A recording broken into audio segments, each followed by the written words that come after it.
This is Joe Vitar. This is Ramon Robles. And we talk to fascinating people about their love of hunting, shooting sports, and the outdoors. This is Hunting Matters.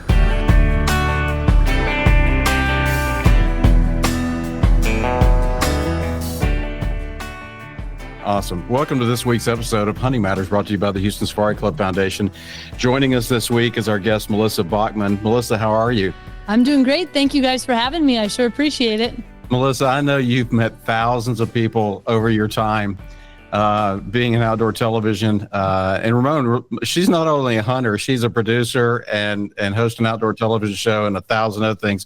But Melissa, you and I met years ago when I was CEO of another outdoor organization. We used to run at each other at SHOT Show every year. I know you don't remember me, but even when you first got started, I was always amazed. I mean, every time you went to a different booth, there was a huge line of people waiting to meet you.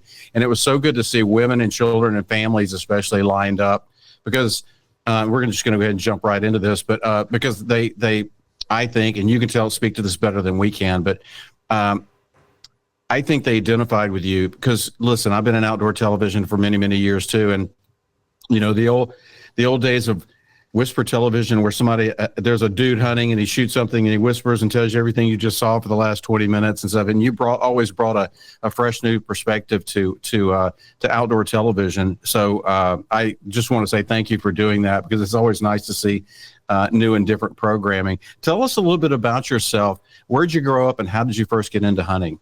Well, I grew up in central Minnesota, and, you know, I've been a big hunter since I was a little kid. In Minnesota, we had to wait till we were 12. So my mom hunted, my dad hunted, and they just brought my brother and I along all the time because they joked they didn't want to pay for a babysitter. Yeah. But with that said, it's one of those things where it's what I've always dreamed of doing, is finding a way to hunt for a living. And in the beginning, it really was all about trying to find a way to hunt all over the world and hunt every single day. And I think for 6 or maybe even 8 years, I hunted for, it was like about 320 days a year. So if you ever wanted to hunt every day, I got pretty close to it. But now it's really more about trying to get others involved and using my show to show families, to show kids, to show women and children that you can go out and you can have a wonderful time.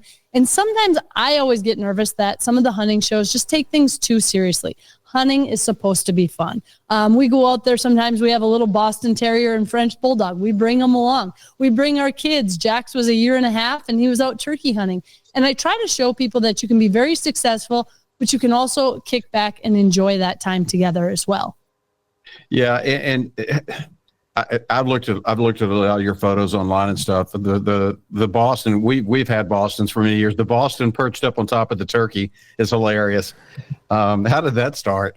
Well, I actually got Pork Chop, so she's 9, and I got her years back for a Christmas present. And the very first hunt, I had a hunt in Texas right afterwards, and I thought, well, she's coming with me. And I always wanted to have a little friend on the road with me because I traveled so much, and I don't have like a big group of people that travels with me. Usually it's just me and I'll meet a cameraman somewhere. So I put her in my coat pocket and her and I left and we went hunting, and we went for axis deer, a hog, and a whitetail that year. And she just popped right up there. I gave her a treat, and it was just from there on, everywhere I went, she was right alongside with me. She knew I always had special treats when we were hunting. So she would stand there and pose, give her a treat, and off we'd go. Pork Chop never barks at animals? Pork Chop's only barked one time in her whole life, and we were turkey hunting, and it wasn't because of the animal. We were actually out there, and the turkey was attacking our decoy, and it was pecking the decoy and making a really loud noise. And Pork Chop barked because she didn't know what that was, and that turkey stuck his head up, and Noah, our son, was able to shoot him, and so it kind of helped. But that was the only situation where it was a hindrance. I have had her in the blind a couple of times when antelope are coming in close, and she'll decide to like get a drink out of her bowl, and you just hear the slurping sound, and my cameraman's like, oh my gosh, make her be quiet.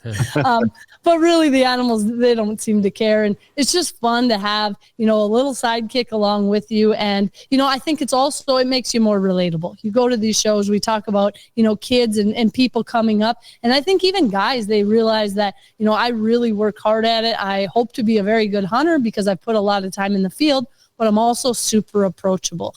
There's no dumb question. You can ask me anything you're thinking of. And, you know, hopefully I can be of some assistance to answer questions and get people more involved. Yeah.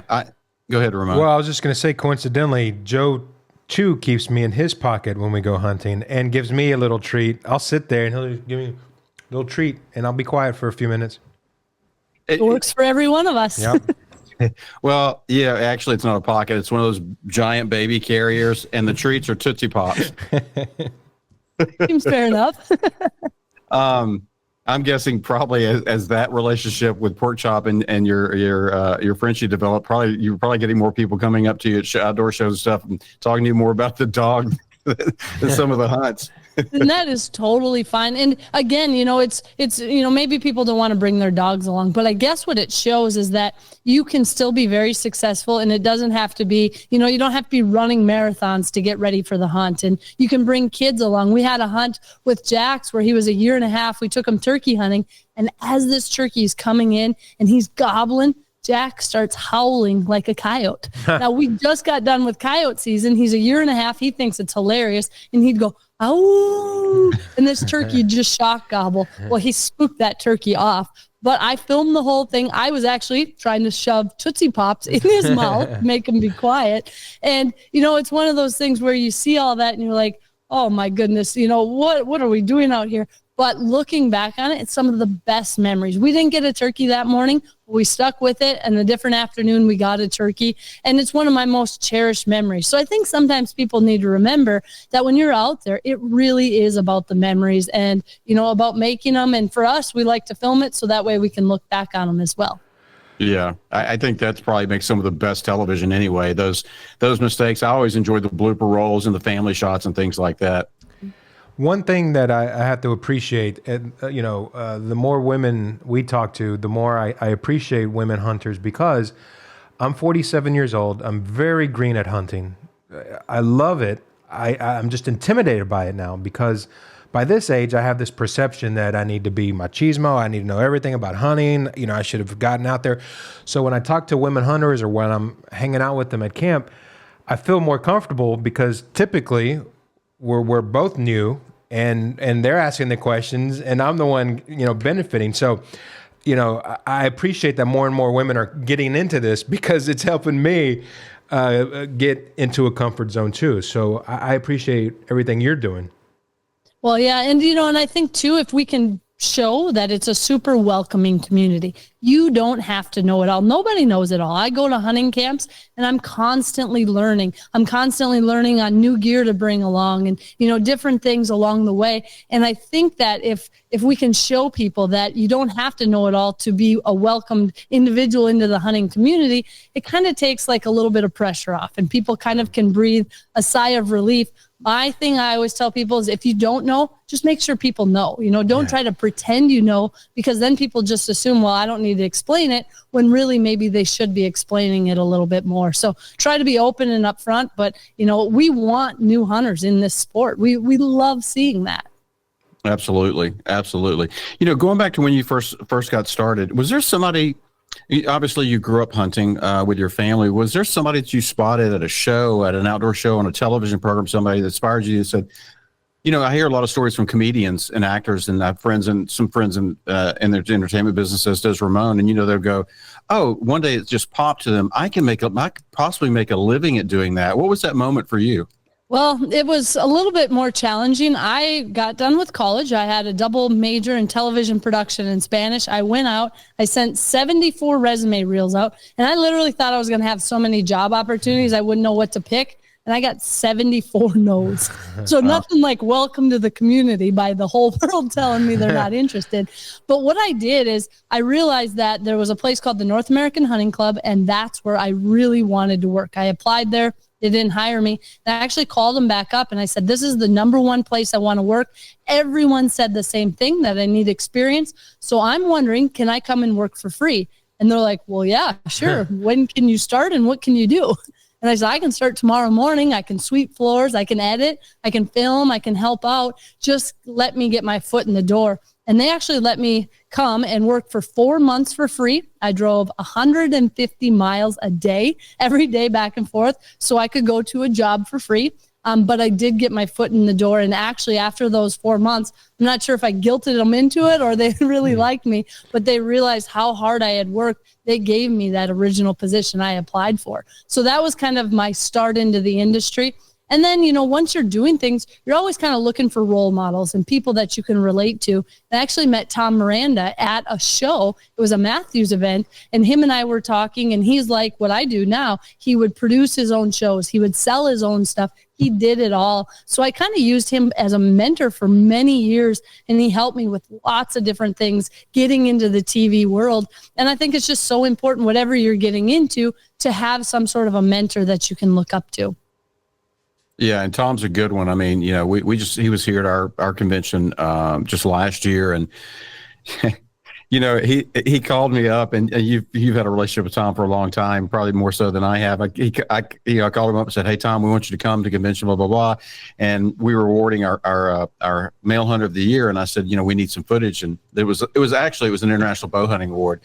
And he goes, "What do you need?" I got whatever you can imagine as far as B-roll footage. I've got it. Got it. Yeah. I'm sure you've accumulated that now at this point.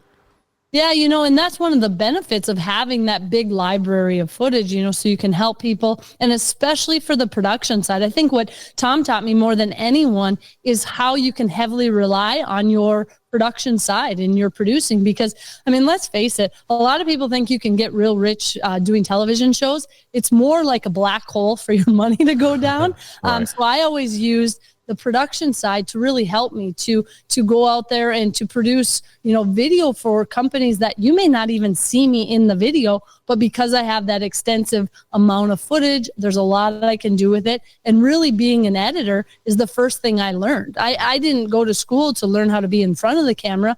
I wanted to learn every step of it behind the scenes, so that way I could do all the parts, because I didn't have someone bankrolling me. I didn't have a bunch of money when I started. I did every single aspect of the TV show. And now I still do a lot of them because I don't really want to pay somebody else to do what I can do. Of course. Yeah. And that's, while we're talking about that, I think that's, for our general listening and viewing audience, that's something people don't understand. They think everybody who's on outdoor television, walks in and they're getting a paycheck to do that. Mm-hmm. And I don't know what it's like now, because I've been out of it for a while, but it used to be where you come up with a great idea for a TV show, you have a great host, whatever the case may be, then you pitch it, you try to get network time, which you pay for, most people have to pay for, and then you try to break even by getting sponsors, to cover you. Has it changed much since then? No, it's the same thing. And a lot of people don't understand that you are paying to have your TV show on. So you may go out and get sponsors, but really that money is going to paying the airtime first. The next thing it's going to is trying to get hunts booked and tipping and cameramen, because I can do some of the filming myself, but not all of it. It's not as good a production.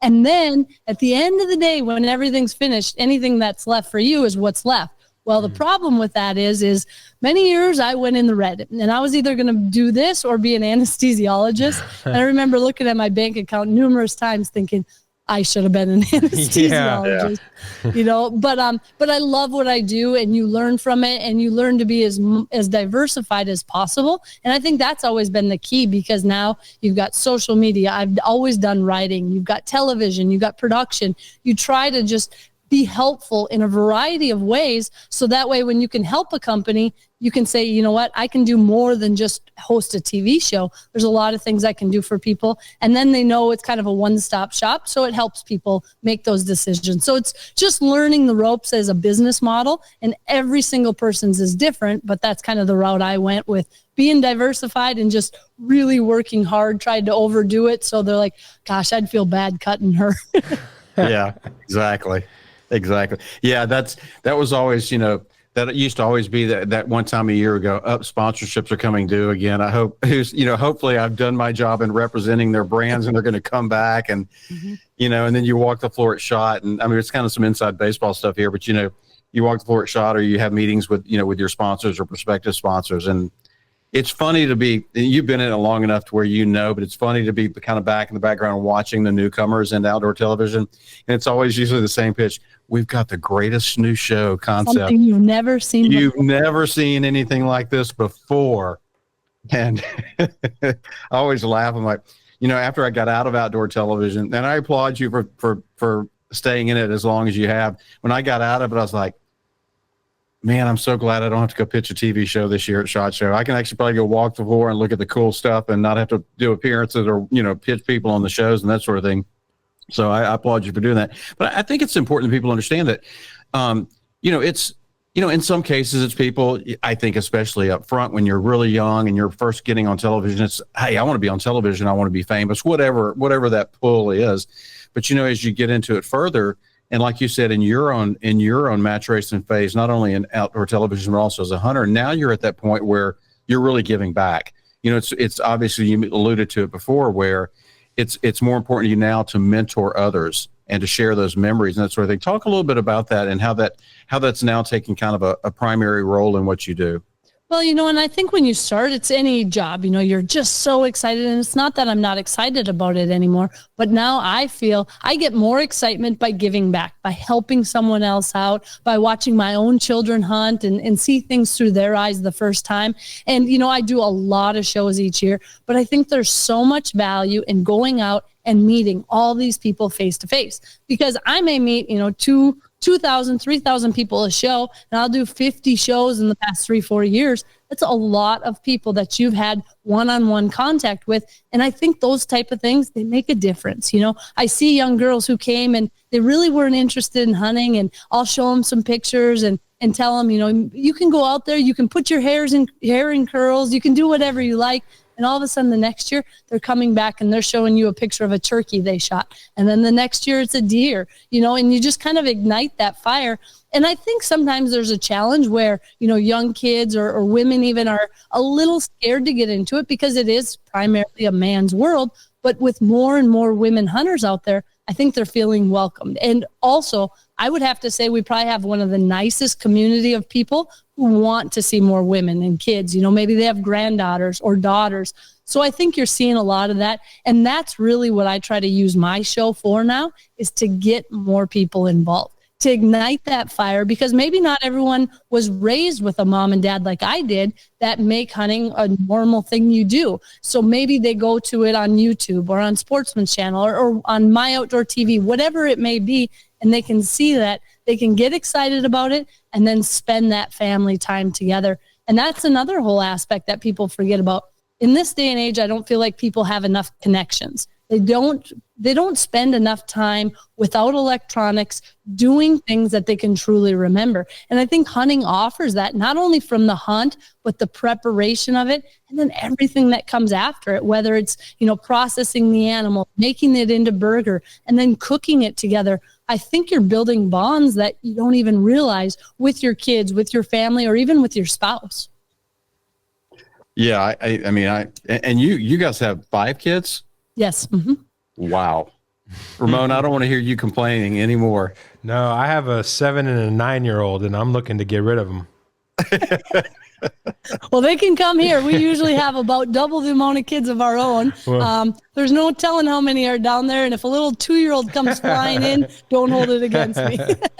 You should call. Is that Jax? Well, Bella is 2. She's the wildest little girl you've ever seen. Jax is 6 now. Oh, wow. And then Bryn is 14, Max is 16, and Noah is 18. So we've got a wide variety of ages. So you just hope that it's not complete chaos when you leave your office. Yeah.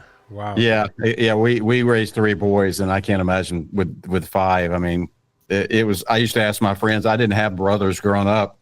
I used to ask my friends, are they going to kill each other? Because sometimes they get into it. It finally got to the point where I was like, okay, here's some boxing gloves. You guys go in the yard.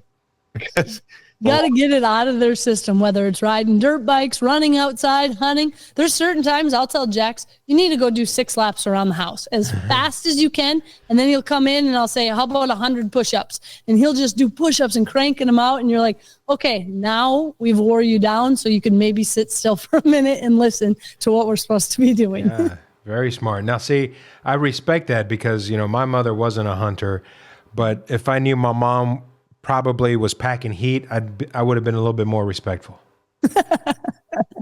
Well, Melissa's affluent at both firearms and archery, so it's a double threat. Yeah. That is true. All you got to do is pull the bow out and go, you kids need to behave. The neighbors don't have to know what I'm about to do. The rubber tips on the end, and So Melissa, I have so many questions for you today, and so it's such a limited amount of time. Well, I wanted to jump in. Yeah, please do. Because there's something that I wanted to ask, and that's your work with Hoist, actually. We were talking earlier. Well, one of the things I always worry about is when I'm out in the field is hydration and food, and you bring that product to the table, and I had no idea something like that existed. Yeah, it's been really a game changer. So one thing that I've had a huge challenge with over the years is I get migraines. I get them terrible, and I'll be out in the field. I'll be throwing up. I get super sick from them. And I've always had a challenge trying to figure out what causes them. And the number one thing that I've found from research and trial and error is dehydration causes so many of my migraines. Yep. And if you think about it, you're out there. I sit in a deer stand from dark to dark, all through the rut. Well, I don't want to be drinking a ton of water throughout the day because then you're getting down, having to go to the bathroom. So I started researching, like, what can I do to really stay hydrated? And I actually found Hoist. And one of the things that I love about them is they had worked with the U.S. military and they were using them. So I thought, okay, to me, if they've done the research, obviously this is pretty good. Ordered some and they taste amazing. But what I liked is there's no dyes, there's no syrups in it, there's no colors. All those different things are so helpful, but they taste delicious. So I take it out in the field. I started using it, and with it hydrating even better than water, I found, one, the amount of migraines I was getting went way down. But two, it allowed me to actually stay on stand longer because now I'm more hydrated. I don't have to get down and go to the bathroom as much because I maybe can drink, maybe 2 bottles of Hoist versus 3 or 4 bottles of water. And then they also make powder sticks. So like when we go to Canada, we go on a moose hunt, and I can't necessarily bring bottles in. They already tell me, Melissa, you got way too much gear. So we take these powder sticks, and not only does it help you hydrate, but if you've been hunting a bunch, there is literally nothing that quenches your thirst as nice as these do. And we'll just throw it in a water bottle. And I started handing them out this year in moose camp, and then I was like, whoa, guys, you can't drink all of them. I need to keep some for me too.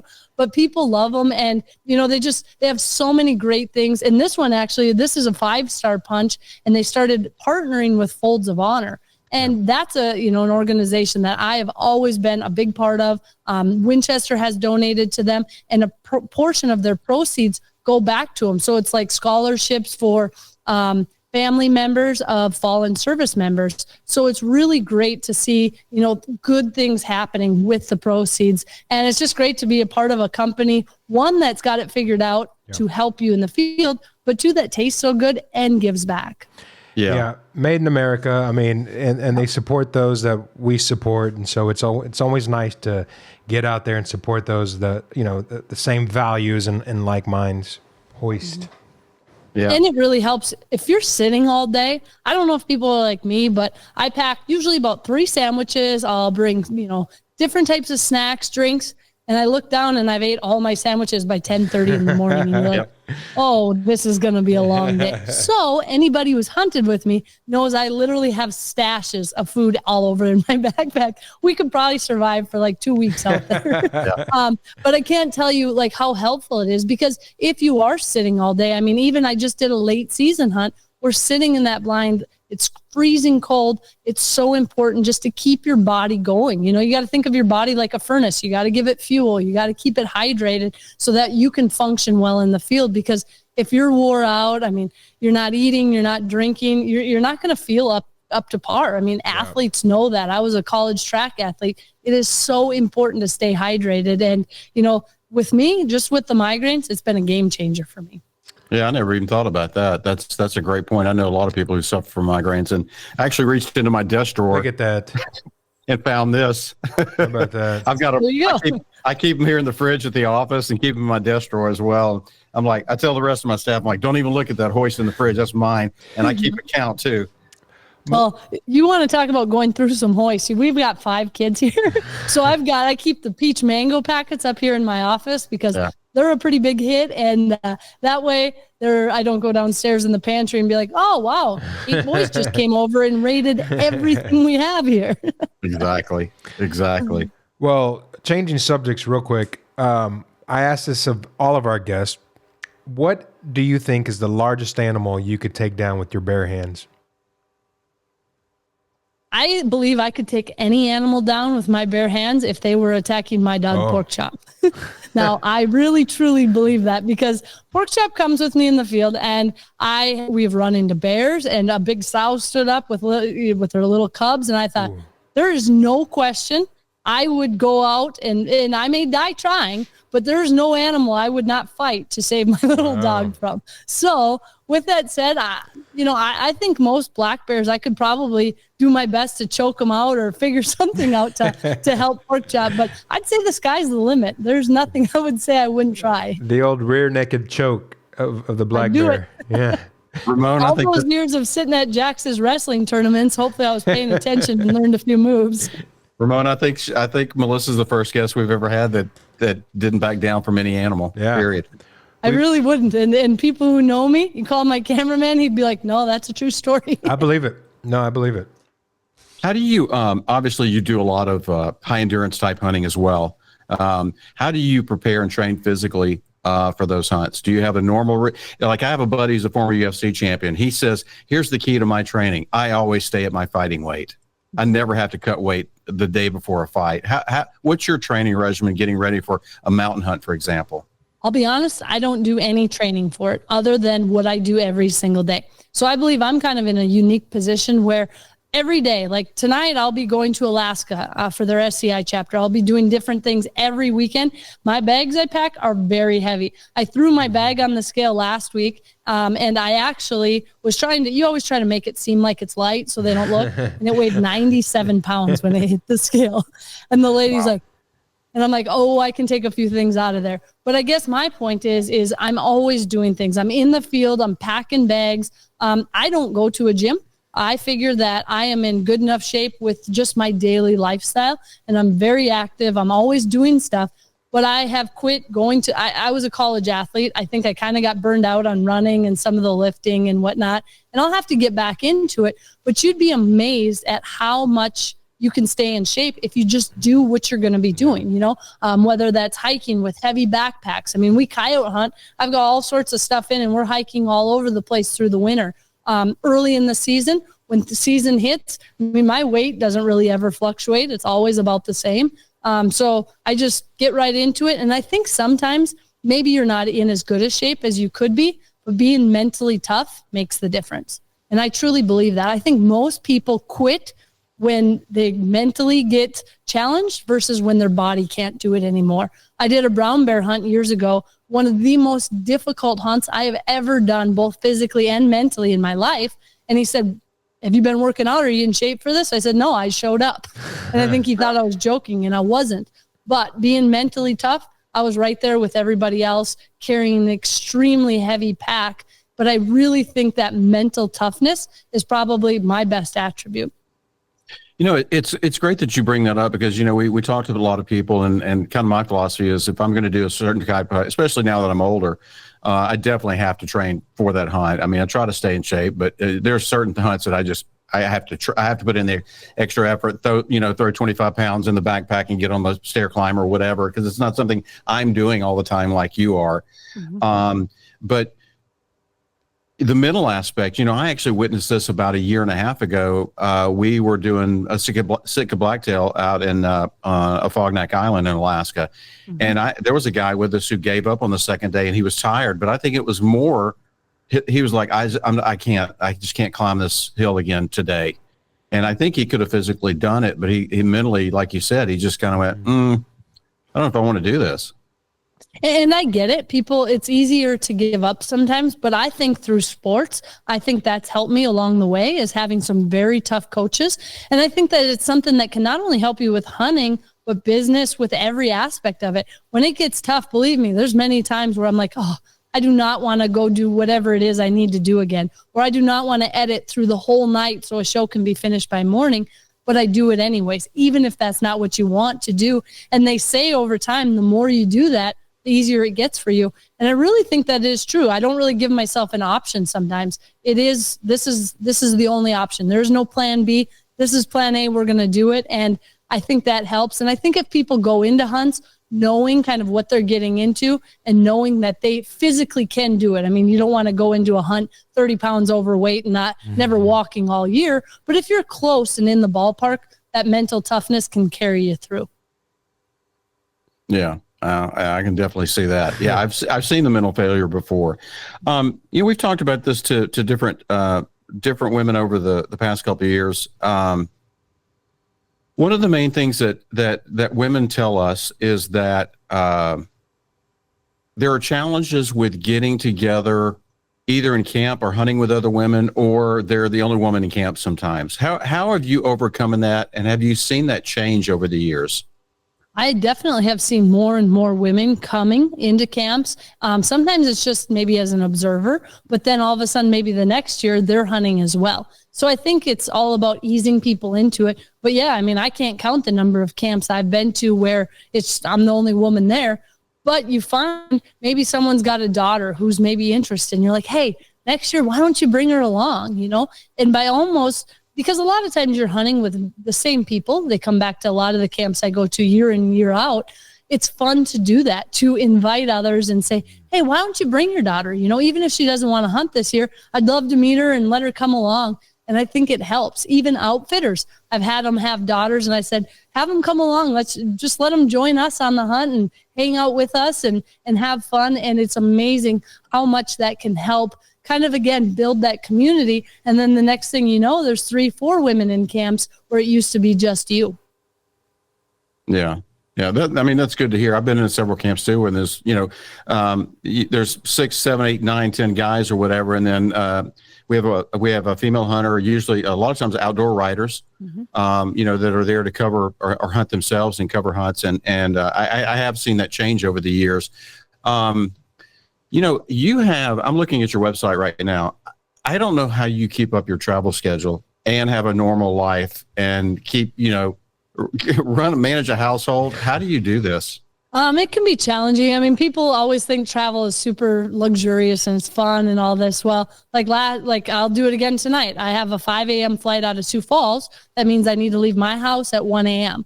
So last time, this was just last week, I did this whole thing and I went to bed at 12:30. I got all the kids to bed. I finally got my stuff packed, my work done, got a half-hour sleep, drove all the way 3 hours to the airport, flew all day. I landed in Minneapolis for a layover. I just curled up in a ball on the floor and there I am sleeping. And people, they think you're like getting to fly first class and all this wonderful stuff. No, I'm laying on the floor by the cold window and wake up freezing. But you get places, and I believe the travel is the hardest part. When I get to places and you're meeting people, I mean, this last show I was at in Wisconsin, it was just a wonderful SCI chapter that I've known for years. And it's fun to go back and to meet people. And I feel like once you're there, it's like the easiest thing in the world. But there are challenges, leaving your kids, packing up again, repacking, unpacking. My little boy, he said to me the other night, we're getting ready to go to bed, and he said, Mom, do you think someday you could get like a really good job like the other moms around here? And I said, and what would that be? He's like, I don't know, maybe like work at Dollar General. You could come home every night. We could get cheap toys. I was like, oh man. But he's thought this out. He has. And he was trying to say it like in the kindest way. I think he thought maybe I hadn't thought of that before. Yeah. But there are challenges, but I think there's challenges with any job. And I'm just so fortunate that when I get places, I truly enjoy it. And I think people can see through that too, that you're really enjoying listening to their stories, asking questions, being authentic and learning things. I learn stuff from people all the time. I meet some of the most amazing people throughout the country. So I always look at it as a great way to meet wonderful people, wonderful like-minded people across the U.S.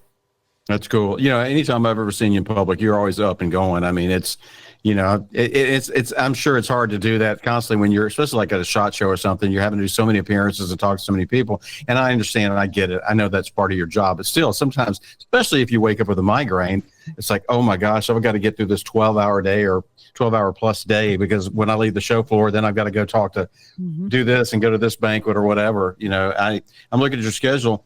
between your March and April schedule, I was going to invite you to come down and hunt Rios with us, but it looks like, oh, wait a minute, you got some openings in March and April. I have one weekend. That's for my son's state basketball tournament. And I've had like 4 calls to go places. They're like, hey, you got this weekend open. I'm like, that is by design. They should have state basketball then. So trying to keep a few things every once in a while for my family. And that's one of them.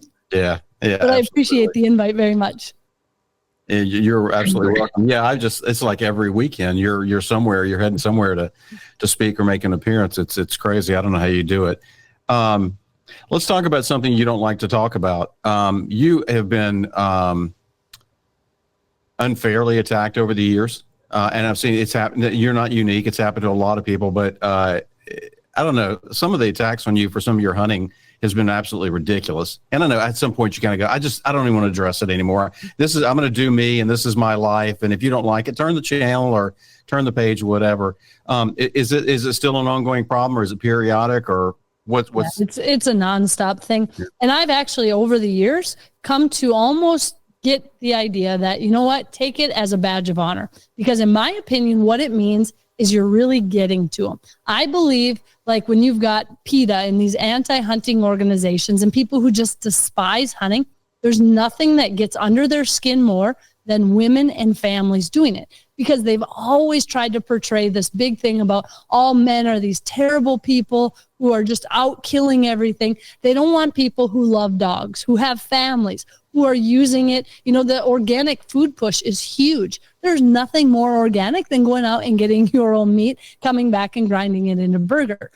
So I think what's happening is they attack that with everything they have, because it truly threatens their entire message. It goes against everything they've been saying, and they want to stop it. So I try to remind people that, one, you know, just kind of ignore it, but 2, almost take it with a badge of honor. Like, you know what, we're really making progress, and they see that, and they don't know what else to do other than just to throw threats and just all sorts of things. I mean, I've had people show up at my home. I've had people send me cat litter in the mail with cat turds in the mail. I don't know why, you know, all sorts of things. But, you know, you almost look at it as, I wake up every morning. I love what I do. My family, we get to go out in nature, enjoy things. You obviously wake up pretty bitter at the world, and I'd rather be in my position. So I just try to kind of be positive about it and think, you know what, they're going to attack people. I'd rather have them coming after me than maybe some new girl or new hunter that maybe wouldn't take it as well. Bring it on. I've got thick skin. Yeah. I'm glad to hear you say that, because we, you know, occasionally we have our annual convention, our fundraising convention, we'll have protesters show up. And I remember the first time we had a really big crowd. It was organized. We saw it coming on social media, and we hadn't had protesters before a couple of years ago. And somebody said, oh my gosh, they're mobilizing. There's too many protesters outside. I said, good. So that's cool. That'll just bring more attention. Maybe they'll drag some local media down there, and they'll come in and give us some coverage. You know, I mean, you know, I welcome the protests. So, Ramon, you've had people often protest about your I mean, we've had people. I've been doxxed. You know, I've had the FBI literally knock on my door asking, you know, about things that I've allegedly done, and it's just from people posting my home address. And look, it can be anything. Look, I love vanilla. Well, here come the chocolate people threatening to burn down your house. I mean, you're not going to please anybody, and that's just the attitude you have to take. And good for you, especially in the hunting world, where we need to grow this industry. And you know, the loud minority for too long have been getting away with whatever it is they've been doing, and it's time. And it's good to see more and more people like you taking a stand and going, you know what, let's go. You know, I got more butt than you got teeth. I'm ready. Yeah, and you know, and I like to almost even address it and talk about it, because if new hunters get that, I don't want them to feel like they've been singled out or like they need to back out, or, you know, I literally have had thousands and thousands of threats. And as a rule, these are not people who are going to show up at your door. They're very empty threats. I still don't think it should be allowed, but I want to let people know that it does happen. Do not let them, you know, make you go away from hunting because of it. You know, I want to ask you this, because you've been in this industry for a while, and I ask this of a lot of people. It's just a question that pops up in my head from time to time. One of my biggest pet peeves about our world is this. We seem to be constantly defending what we do and what we love, and our principles regarding hunting and conservation. how do we be more proactive? Because we're not. Typically, we find ourselves in a defensive standpoint. Do we need to be proactive, or do we just need to push on down the road and just continue doing what we do? Because, we're constantly under attack from television, media campaigns, radio campaigns, anti-hunting campaigns, that sort of thing. And sort of the frustrating thing for me is, do we need to mount an aggressive offensive effort to do this, or do we just, what do we do? What, in your opinion, how do we need to approach this? I think an offensive approach would be a great idea. I think the number one thing that we need to do as a hunting community, in my opinion, though, is really bond together. I see so many times where they'll exploit cracks within our community, whether it's public land versus private, whether it's trophy hunting versus meat, crossbow versus vertical bow, whatever it may be. And I feel like as a community, if we can stand strong together and have one voice, that's a huge help. Then the next thing is, you got to remember that it's the fringes that are really screaming at the top of their heads. According to studies, most of Americans are totally fine with hunting.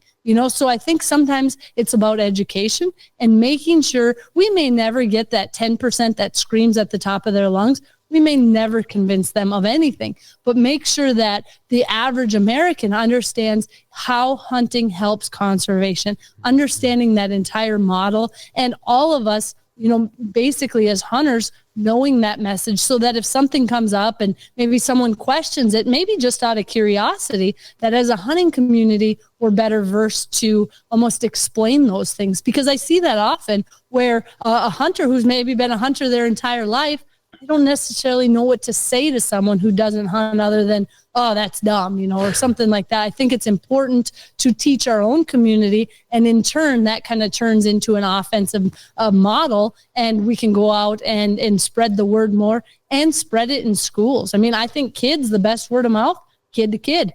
Get kids out, take that time, and send home a box of venison with them and to their family that's prepackaged and ready to go. And all of a sudden, you turn someone who may or may not be interested in the hunting to a huge believer in the whole thing. Yeah, I agree with you. I think it starts at home, and home being the hunting and outdoor community is we, like you said. I mean, I can't tell you how many forums I've been in over the years where you've got archery hunters pitting themselves against rifle hunters and vice versa. And like you said, low fence, high fence, public land, private land. I think that we need to look within our own ranks to kind of boost our education and how we deliver that message. I mean, I was shocked to find out how many licensed hunters aren't voting. They're not registered to vote. I don't understand it. And these are people who love this country, love traditions, love heritage, whatever it is. They're just good people, but they're not registered to vote. And I don't understand that. Shocking, really. I don't get it. So folks, if you're watching or listening, please register to vote. If you're buying a hunting license, register to vote. Read up and study online. And I mean, Melissa's a great source of information. There's other people, in the outdoor community, and you can find stuff online.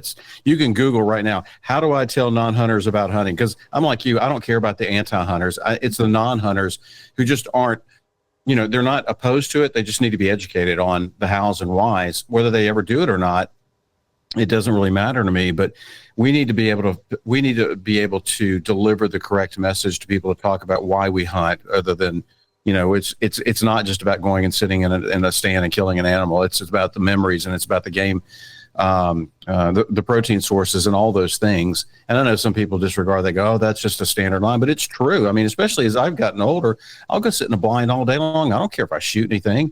I'm going, wow, I've never seen that green jay in this area. I've never seen a cardinal that red, or I'm watching turkeys come by in the off season and stuff like that. I mean, that's just as much fun to me as anything else. And I'm sure you've started to experience that too. And plus now you're seeing it through your kids' eyes. Absolutely. Having to digest it a whole different way. I've seen you shoot different weapons over the years. If Ramon called you up today and said, you can only have one weapon to use for the next year, is it going to be a bow or a rifle? It would probably be, how did you get my number? What are you doing, creep?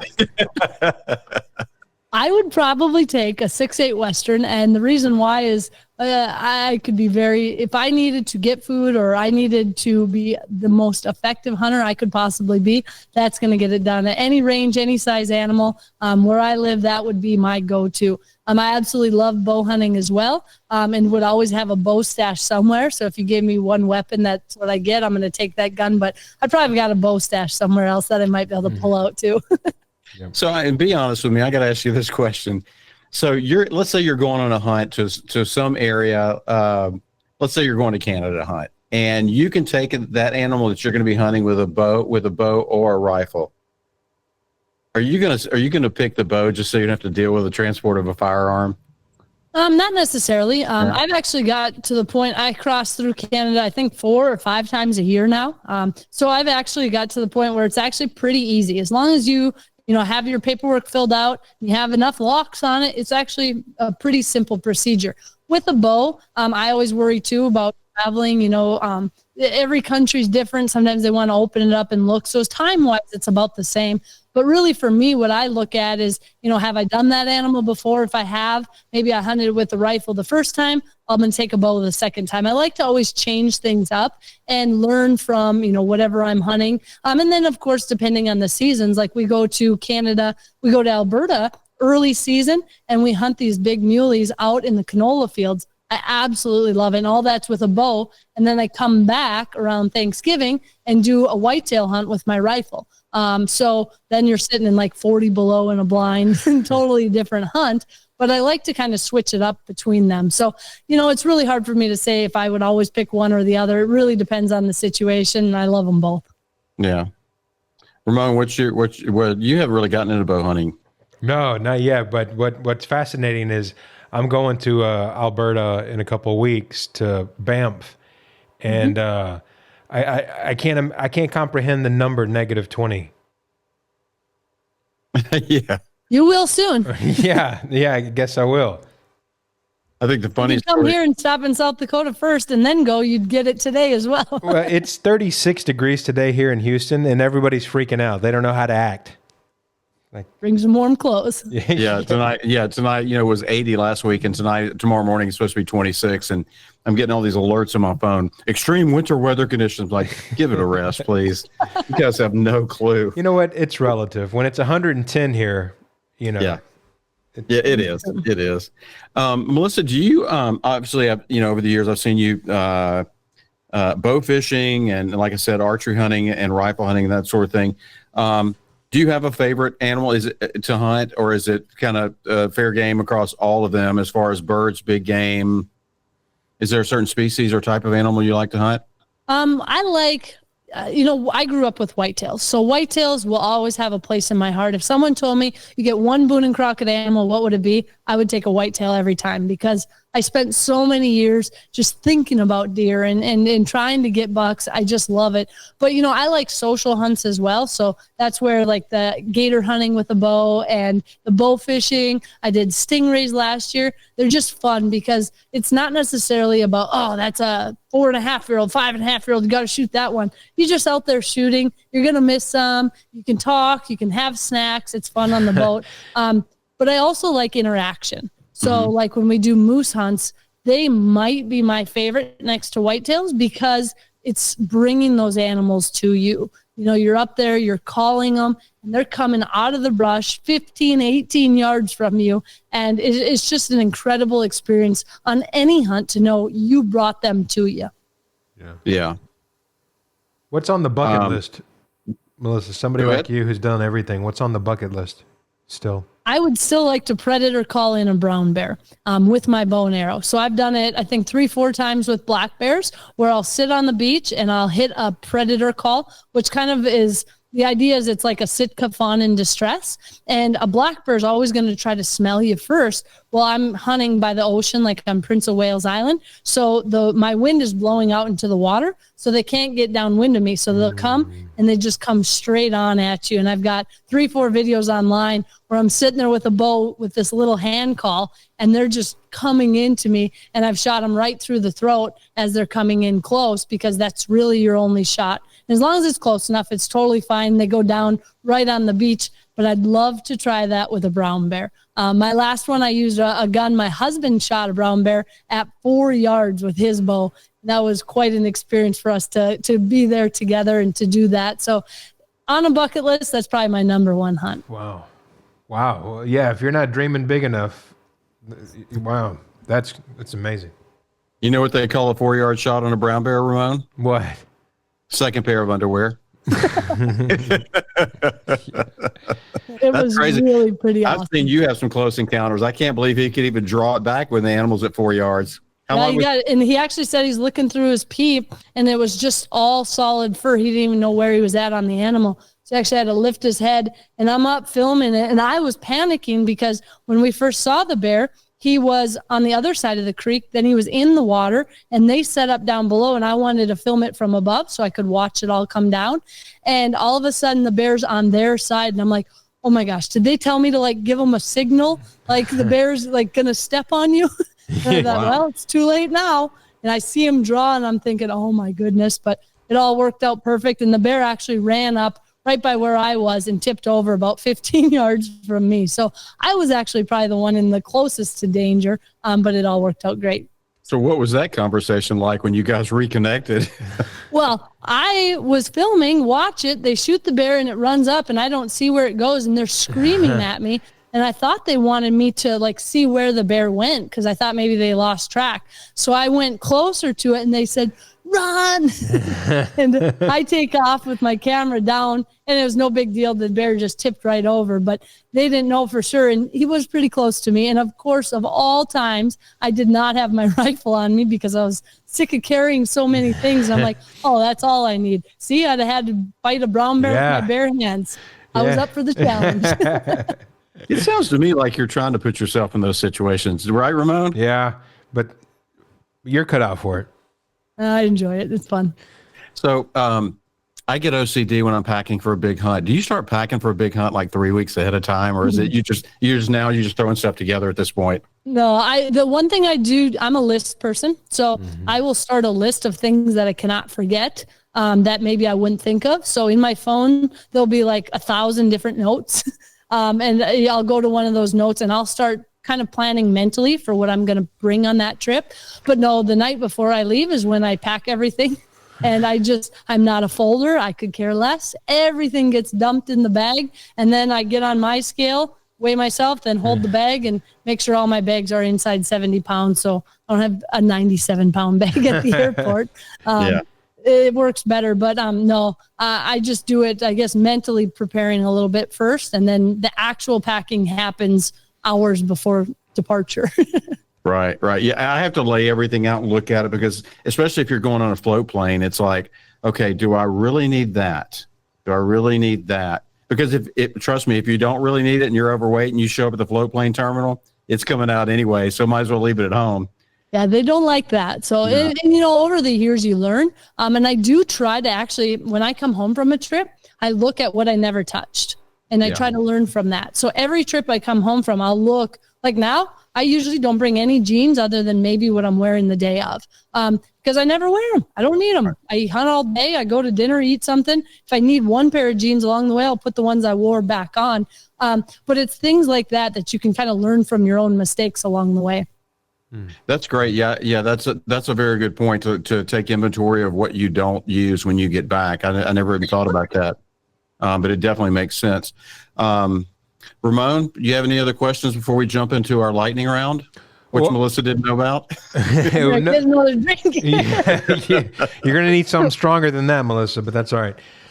No, my next question was going to be lightning round-esque, so go ahead and fire it up. You can start up the lightning round. Melissa, we'd like to ask a few questions as we wrap up our conversation, totally off the cuff. So, Ramon, I'll let you kick it off. All right. What is the one meal you would prepare for a VIP coming into your home? Steak.